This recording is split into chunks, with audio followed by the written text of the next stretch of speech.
இன்னைக்கு எதை பத்தி பார்க்க போறோம்னா, சென்னையில ஒரு சிறுவனுக்கு நிகழ்ந்த ஒரு பாலியல் வன்கொடுமையை பத்தி தான் இன்னைக்கு பார்க்க போறோம். பையன் 16 வயசு சிறுவன் தான். இவங்க என்ன ஆயிடுச்சுன்னா, கன்னியாகுமரியில இருந்து சென்னைக்கு கோயிலுக்கு வந்திருக்காங்க. வந்த இடத்துல சாமி தரிசனம்லாம் முடிச்சுட்டு ரிலேட்டிவ் வீட்டுக்கு போயிருக்காங்க.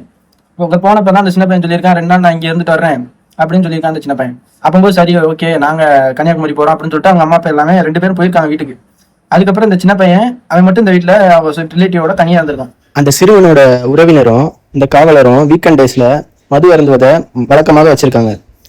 ரொம்ப மது அருந்திட்டாரு போட்டிருக்கு, தூங்கிட்டாரு. அடுத்து அந்த பையன் தனியா இருக்கிறத தெரிஞ்சுக்கிட்டு இந்த காவலர் என்ன பண்ணியிருக்காருன்னா, அவர்கிட்ட போய் அந்த சின்ன பையன்கிட்ட போய் சைஸா பேச்சு போட்டுட்டு இருந்திருக்காரு.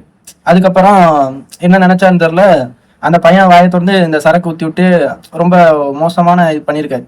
அதுக்கப்புறம் பாலியல் அத்துமீறல்ல ஈடுபட்டிருக்காரு அந்த நபர். அதுக்கப்புறம் இந்த சின்ன பையன் அந்த நபரை தாக்கிட்டு வெளியே வந்துட்டு தாப்பா போட்டுட்டு கிளம்பிட்டாரு, இந்த போலீஸ் ஸ்டேஷனுக்கு கிளம்பிட்டாரு. இந்த பையன் கதவை வெளியே தாப்பா போட்டு அசோக் நகர் ஆத்திரி காவல் நிலையத்துக்கு போயிட்டு அங்க இருந்த காவலர்கள் கிட்ட இந்த மாதிரி அவனுக்கு நடந்ததெல்லாம் சொல்லியிருக்கான்.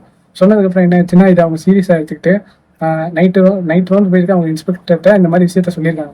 அவர் காலையில 4 மணிக்கு வந்திருக்காரு. வந்து இந்த பையன் கிட்ட நடந்த எல்லாத்தையும் கேட்டிருக்காரு. கேட்டோன்னா அந்த பையன் நடந்தது எல்லாத்தையும் சொல்லியிருக்கான். சொன்னதுக்கப்புறம் என்ன இருக்குன்னு பார்த்தீங்கன்னா, உடனே அந்த வேலை பண்ணுற காவல் அதிகாரியும் அழைச்சிட்டு வந்து அடுத்து இவர் மேல போக்சோ சட்ட வழக்கும் பாஞ்சிருக்கு.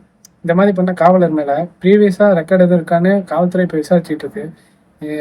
இப்போ நம்ம இந்த இதை எப்படி பார்க்கணும்னா, பாதுகாப்பு தர வேண்டிய காவல்துறையே இப்படி நடந்துக்கிறது வந்து ரொம்ப கண்டிக்கத்தக்கது. இந்த வீடியோ பற்றின உங்களோட கருத்துக்களையும் உங்களோட பார்வையையும் பற்றி நம்ம கமெண்ட் செக்ஷனில் கமெண்ட் பண்ணிடுங்க. மற்றபடி இந்த வீடியோ 4 பேருக்கு ஷேர் பண்ணி விடுங்க. அப்போதான் தமிழ்நாட்டில் இந்த மாதிரிலாம் நடக்குன்றது தெரியப்படுத்திக்கலாம்.